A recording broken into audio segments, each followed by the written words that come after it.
professionals, corporations, government and business entrepreneurs on 3 continents, where he has taught more than 200,000 managers, administrators, teachers, technologists and clergy.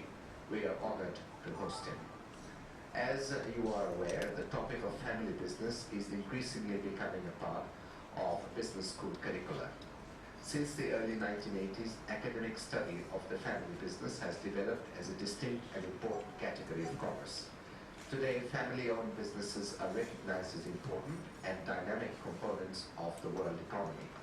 A family-owned business may be defined as any business in which 2 or more family members are involved and the majority of ownership or control lies with the family. We come across products of established family businesses whenever we use a Samsung cell phone or ride a Toyota or Ford, or when we visit a Walmart. Even our neighboring country, India, is host to many of the largest and best-known global family businesses, such as Sun Pharmaceuticals, Reliance Industries, Mittal Steel, Aditya Birla Group, and their significance in the business world therefore cannot be overemphasized. I would now request this evening's speaker, Mr. Mirza Yawar Baig, to enlighten us with his insights. Thank you very much. I just put up 2 slides as you have seen. I won't go through them. One was my CV slide, which proves that I'm educated and unemployable, and the other one is the list of businesses, family businesses that we have the honor and pleasure and benefit of consulting in different countries of the world, in India as well as internationally. In the book that I wrote, which is called The Business of Family Business, in the research that I did to write this book, one of the things that the principal idea of writing this book was the usual thing that is said about family businesses, where we talk about the 3-generation syndrome. You say the first generation builds the business, the second generation maintains it, and the third generation runs it into the ground, and the fourth generation has the pleasure of re-experiencing the generation 1 lifestyle. Do some research and see which are the oldest family businesses in the world. Just to give you a perspective of what is 578. 578 is the year in which the Prophet Muhammad ﷺ was 8 years old and his grandfather had just died. To this day, in 2010, it got, in 2006, it got taken over by Takamatsu, where it still maintains its identity within the larger framework, and that's because at that time they became a little bit sort of loss of productivity. An interesting feature of this business is that the last chairman of the original company was, his name was Masakazu Kongo, and he was the 50th Kongo. Now you might say, well, that also demonstrates a rather amazing capability of producing male heirs in every generation for 50 generations, but that was not exactly the case. The case study of them which I saw was that they did produce a fair number of male heirs, but also many of the sons-in-law in various generations took over the Congo name instead of their own name. So I was thinking to myself that if there was $100 million going for it, I don't mind changing my name either. So this is so that way Congo is always in the driving seat, so to speak. And so also then again we have businesses in Japan, in Italy, in France, in Germany, and so on and so forth. And another interesting feature I found was that it seems that businesses that were engaged in spiritual enterprises, that is winemaking, seem to do quite well, handing over from generation to generation. So that's, I'm not promoting or asking you to do that, I'm just making an observation. The key understanding of this is that if there is a will, it can be done. It's as simple as that. And if you say that, yes, we have understood that, then we can probably go and have some tea and go home, because that's what I want to say to you. That's my last bottom line. If there is a will, it can be done. Now, is there a will, and how can we get this will? That's the whole point of the presentation. So I said, but you need to tell me what is your share of the business? Because how much do your father should give you? He said 50%. So I said, well, how did you arrive at this number? Why 50%? Why not 90%? Why not 75%? You know, what's 50%? So he said, Uncle Yawar, I don't know what you're saying. I said, you want your share of the business. Now, according to me, your share of the business is what you contributed to the business. Another very important thing that family businesses do is they make good rules collaboratively and then they never break their own rules. How do these businesses and how did these businesses stay together for generation after generation, for 20, 30, 40, 50 generations, is by doing these things. The challenge, therefore, is to make the critical transition from being person-led to becoming process-driven. That's the critical transition. Person-led to process-driven. Now, for that, there are what I call my 6 CTS requirements, critical to success, CTS, critical to success requirements, and 6 of them. One, and that is perhaps the most important, is continue to maintain the spirit of entrepreneurship. Very typically, you will find the first generation will have absolutely no hesitation in picking up the file, putting it under the arm, going to a government office to negotiate for even a relatively small amount of small project. No problem at all. They will have no problem at all walking the street, going and meeting the client and the customer in the place where they use their product, no matter how hot it becomes, no matter what they will. I know people who will, write, the guy's worth a few 100 million, but he has no problem sitting in a rickshaw and going to some place to meet some dealer, no problem. So the typical entrepreneurial spirit of the first generation, unfortunately, this gets dampened down, and with due respect to the first generation people who are here, 9 times out of 10, they are the reason why that happens. Because many times I've had the founders of business telling me about their story, about how they struggled and how hard it was and how much pain they took. And then with great emotion and tears in their eyes, they say, I am going to make sure that my children never have to face this. You want to grow a greenhouse, a tree in a greenhouse, you know the first thing that will happen when that tree is placed out in the open and a gust of wind hits that tree and the tree is flattened because that tree never saw any adversity in its life. So maintaining the spirit of entrepreneurship is absolutely the #1 critical to success feature that family businesses need to have and retain and maintain, and which unfortunately they don't. Second one is to create systems to perpetuate that which worked for you. Now that's one of the things that happens from generation to generation, that doors close, we get calcified, and that's very counterproductive. Number 4 is provide support for new ideas, knowing that many times new ideas will appear to be threatening, new ideas will not be comfortable, they will move you out of your comfort zone, but you need to support the new ideas because that is your lifeblood. Any process that does not add value must not be there, must be removed.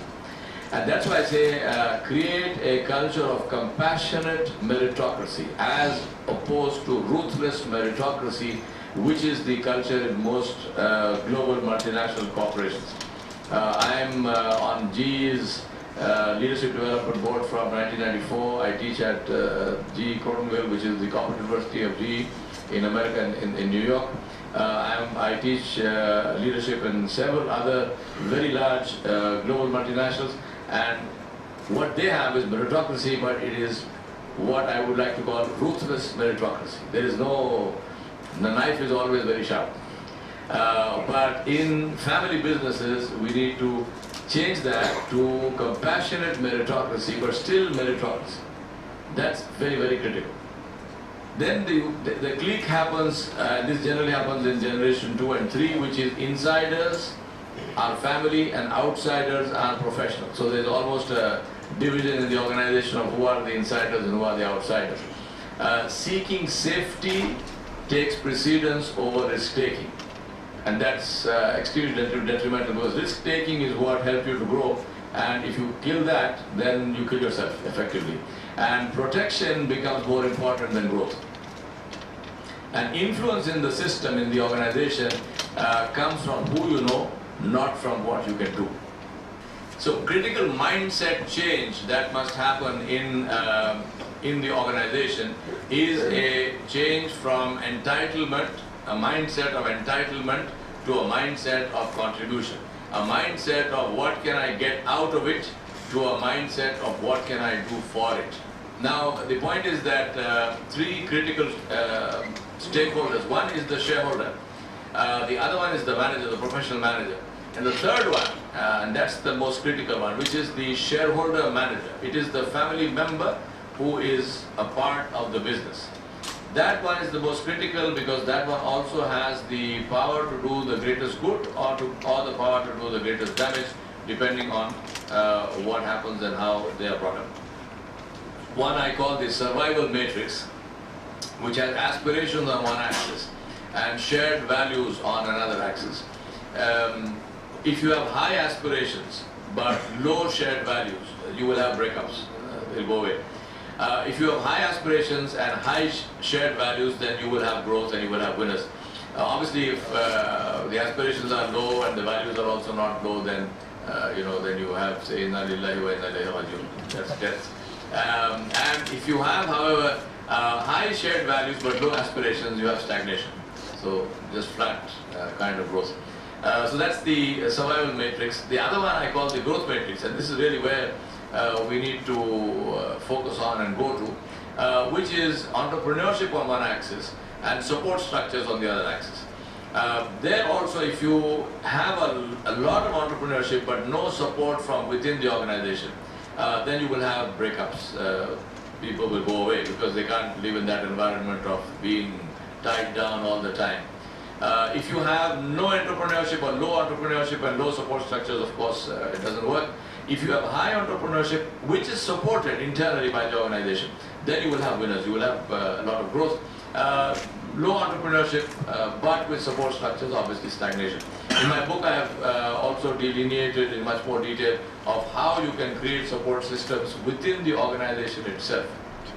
One of the things that I recommend to large business families is to actually create a venture capital fund within the organization and to fund their own internal people, starting of course with the family members, but not restricted to family members, but even professionals, and say, if you want to start a business, we will give you the funding and you give us a share of the business, and therefore your business grows. And entrepreneurial people will not end up in a situation where they feel that the only way I can grow is by leaving this place.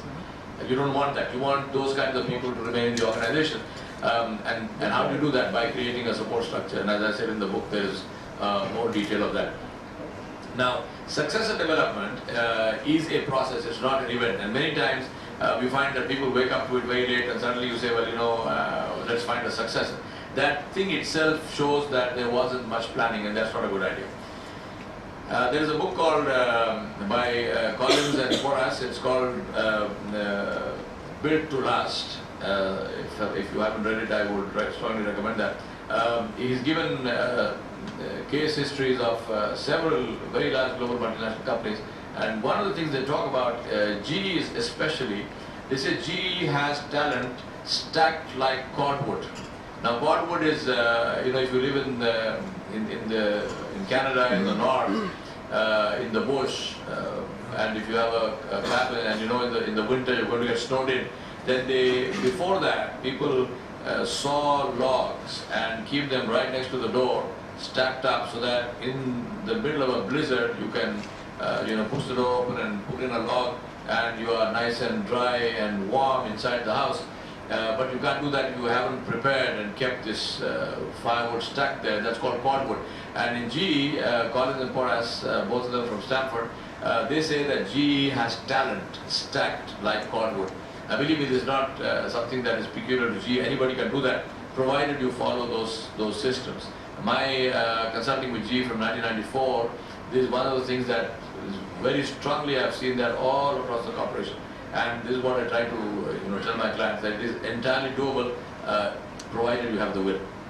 Something will happen to his complexion if he walks around too much in the sun or something. I mean, I say buy him a nice big hat, but send him out on the street. As simple as that. Because unless they have a track record, they will also not have respect with the employees and with the managers in the company. Because people know that this guy actually knows nothing.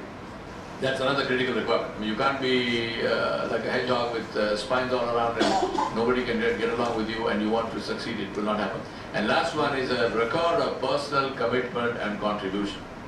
So, very important.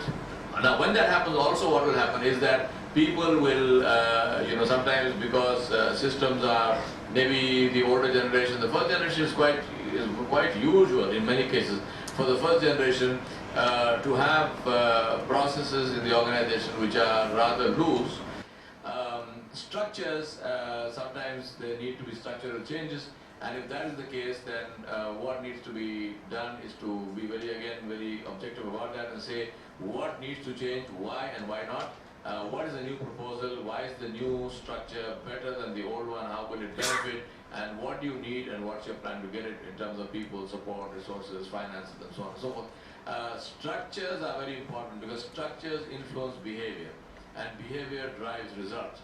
This is actually even physically true. I don't know if any of you have ever witnessed the scene. I was once in London standing in front of Westminster Abbey. I wanted to go and see the cathedral, where a whole group of school children came, and like all school children, they're getting out of the bus, a lot of noise, screaming and shouting and so on. But as they walk into the cathedral, they absolutely fall silent. Everybody is silent. It's not because they're greatly, respectful children for holy places. It's just that the massive structure, the walls, and this kind of glory of it makes them subdued. So, and this is also true psychologically, and that's why organizational structures influence behavior to a huge extent. One of my very lucrative businesses is training people in team working and training them in collaboration. And the reason why that is a very successful business is because most organizational structures do exactly the opposite. So it's very good for team building and collaboration trainers, because if you did with your structure what you should do, people like me would be out of a job. So I strongly recommend continue with your structures, which actually stop team working and encourage individual cooperation, individual competition. The payment structure, for example, the compensation structure supports individual competition, and then you want people to collaborate. Why would they do that? They're intelligent people. They know that collaboration doesn't get me anything. Individual competition gets me everything. And then, of course, they say, no, you should go to this training program. They're very happy. Nice hotel, nice food. Somebody comes and trains me. I have a good time. They come back and do exactly what I was doing because I know this thing works for me. You see?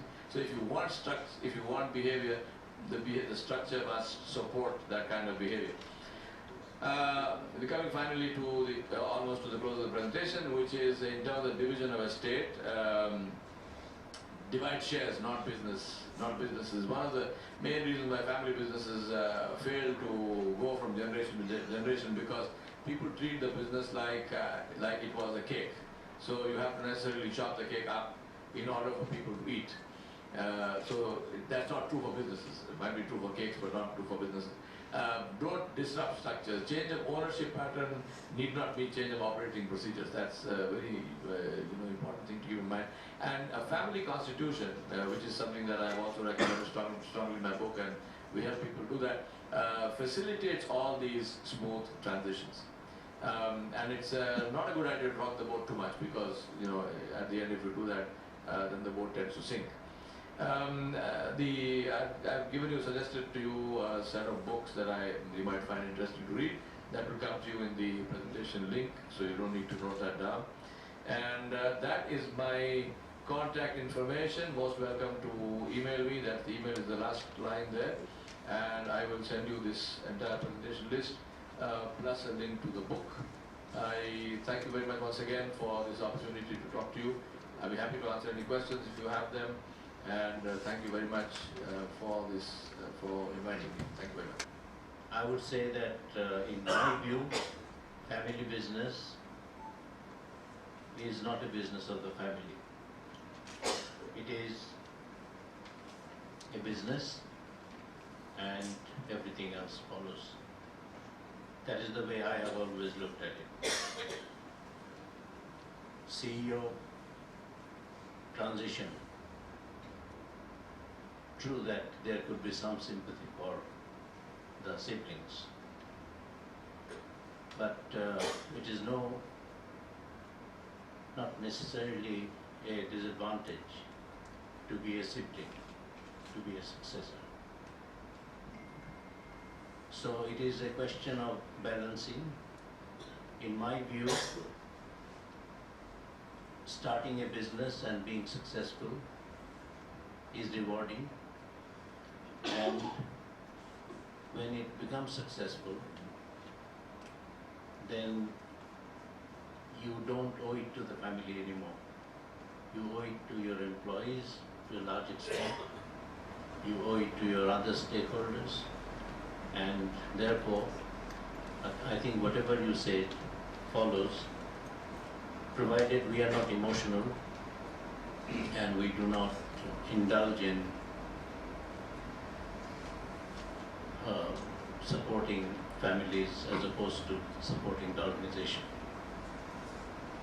So my view always had been like this, and respect for the owners, not owners really, respect for the starters by the employees. They know that they owe their prosperity, their affluence through the starting of somebody took the initiative and started a business. In my case, it is of course different.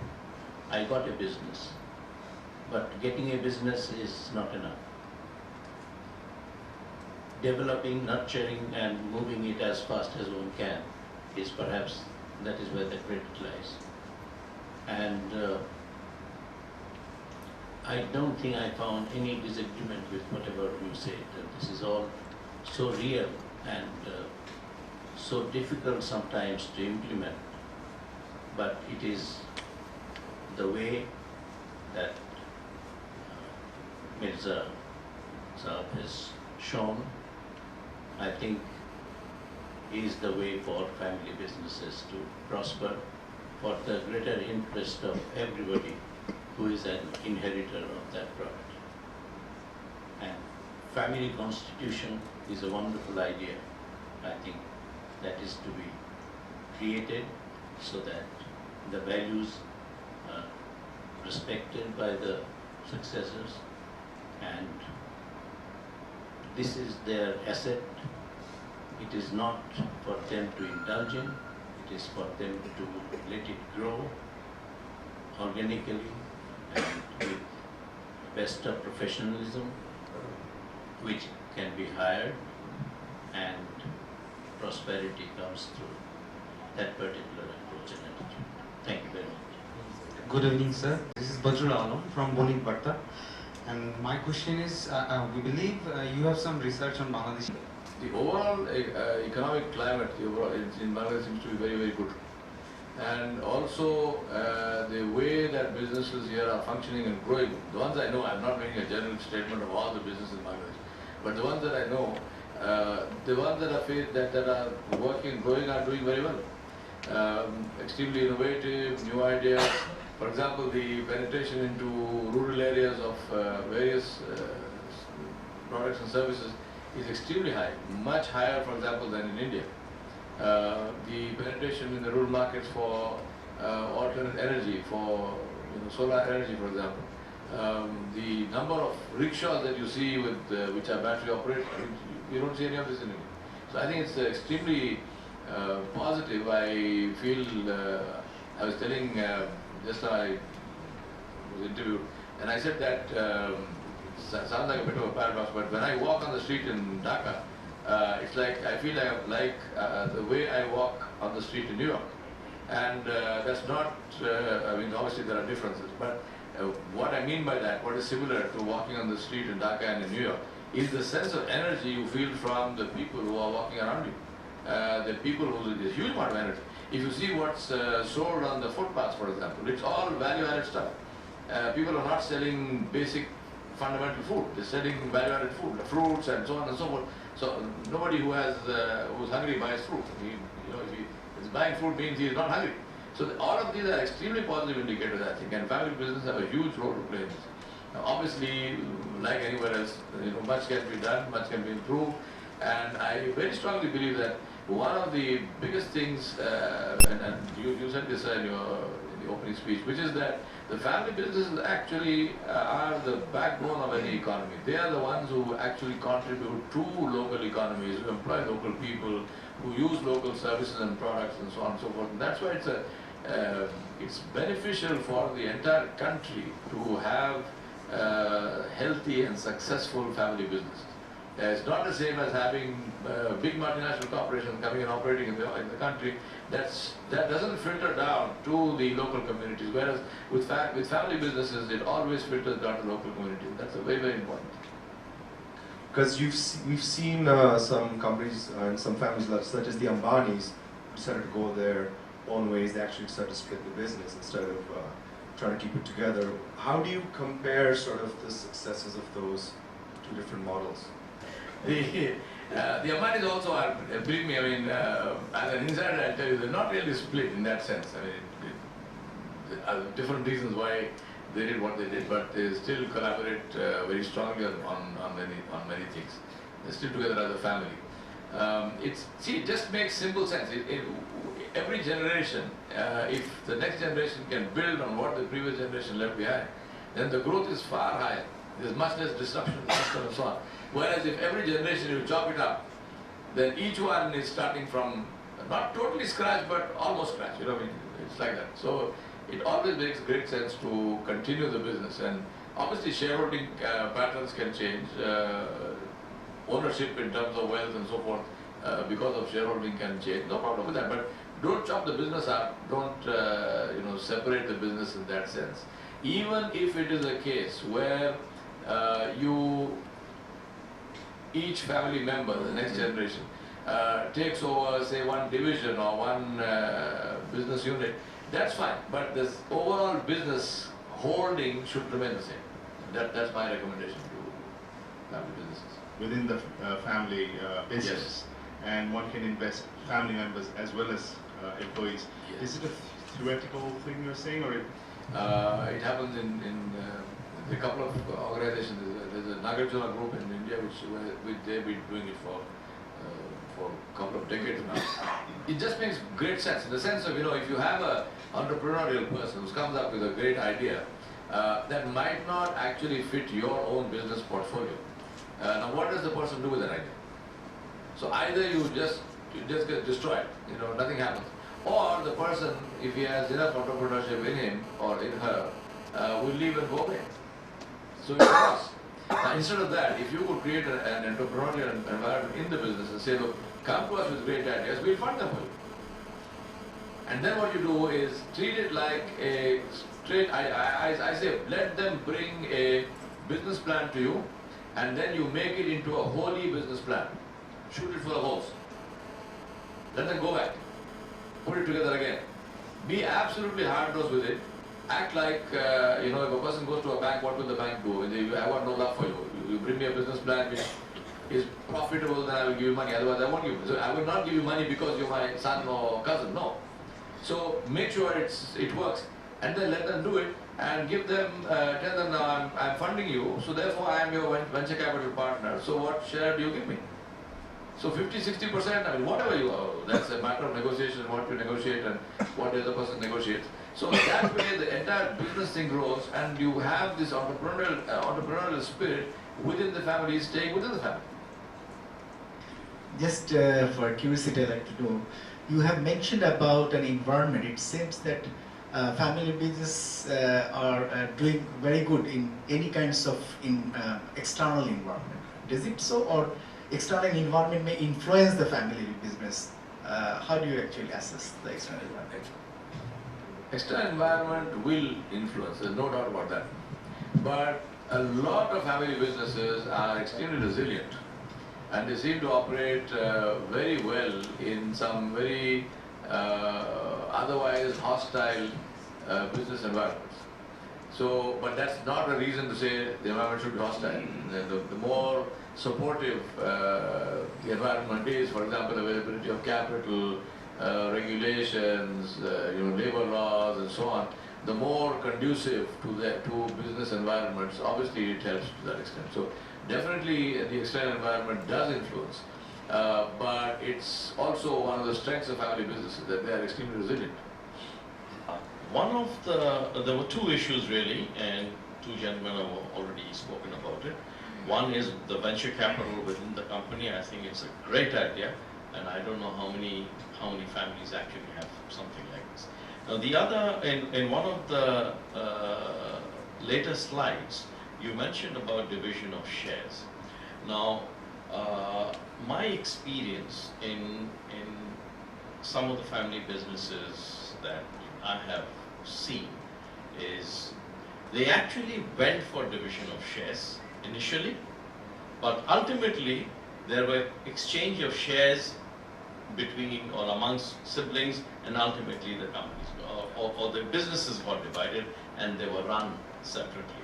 I think both models work. Oh yes. I think both models work, and in South Asia, although the dividend of shares or division of shares would actually Definitely both models work, there's no doubt about that, but I can give you examples of very large South Asian family businesses where shares have not been divided. This now, take the Murugappa Group, 6th generation in the seat, nothing of it, it's over 120 years old business, business that has not been divided. People shareholdings and so on happens. The Birlas are another one. Tatas, I don't give the example because there really is no transition in terms of family. They have no children, so there's no point in talking about Tata as a family business. It's not. But definitely, Ambani's are too early to talk about. It's too new. But Birlas definitely, the Murugappas definitely, and there are several. There's a very large gold business in Kerala, which is now, I think, almost 200 years old. It remains intact. So there are several cases. Obviously, like you said, the other option also works. The point being that whatever you do, my recommendation is don't chop it up. I mean, that's all I'm saying. So if you can find a way of still remaining together, even though you manage independently and so on and so forth, no problem with that. But if you actually chop the business up, then there is again a restarting time, and that's it's not useful. What is the way to go forward? Keeping the shares intact, but you want people's succession to come in, family people come in, go out, come in, go out. But the company stays intact, shares stays intact. That family members will probably not just be happy with getting a salary for the duration of their service and going away with a retirement plan. They would want to capitalize on their ownership. And that won't happen with what you're saying is exactly what happens with career professionals. You join a company, you work in the company 30, 35, 40 years, you get a salary, you get nice increments, you go away with a retirement plan, you might even go away with a share option. But you don't take a piece of the company with you. But family members is not like that, because they say, well, this is mine, I own it. So I want to be able to capitalize on that, and that's where the issue of share division and so on comes. But if you can actually convince your family members to say, treat this like a like an international company employment opportunity, and therefore you get your salary, you get increments, you get your bonuses, so on, so on, so on. Build your own personal asset portfolio out of that. But the business and the assets will remain intact. If you can actually convince the family, that would be nice. But I don't think that's that easy to do. You will have people who will say, I want my piece of it, and they have a right to that. I mean, sometimes you have one client of mine. They eventually went public, and that's something I recommend to them. They go do an IPO, because that is the way that you get to capitalize and get some money. Because they've been working on it. The siblings were there for, I think, almost maybe close to 30 years, and nothing to show for it except salary. So that's okay if you are an employee, you don't even expect something else. But if you are a business owner, you say, I can't be working for 25 years and I get only salary. I mean, I need a piece of the action. So what is that piece of the action? So one way is, of course, to go public and so on, and that's the way you get to capitalize some of your assets, but without chopping up. So dividends not paid, but you get high paid salary.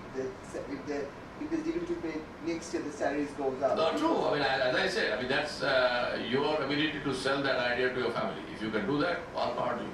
Or maybe form a trust, and everybody becomes part of the trust. And True. Yeah. So do experiment with different options of what you can do. But do try to keep the business intact so that the next generation gets an asset to build on, rather than chopping it up. Maybe different ways. I mean, I'm not saying we know all the ways. Maybe you can figure out a completely new way. Absolutely, no problem. can business expand. That's what Tata's is. Tata Sons is a trust. Yeah, absolutely. It's possible. Before we close, I'd like to express a formal thanks to our speaker for the evening, Mr. Mirza Yawar Baig, and as a token of our appreciation for this evening, we'd like to hand over a crest I request our former president, Mr. Govind, to hand over.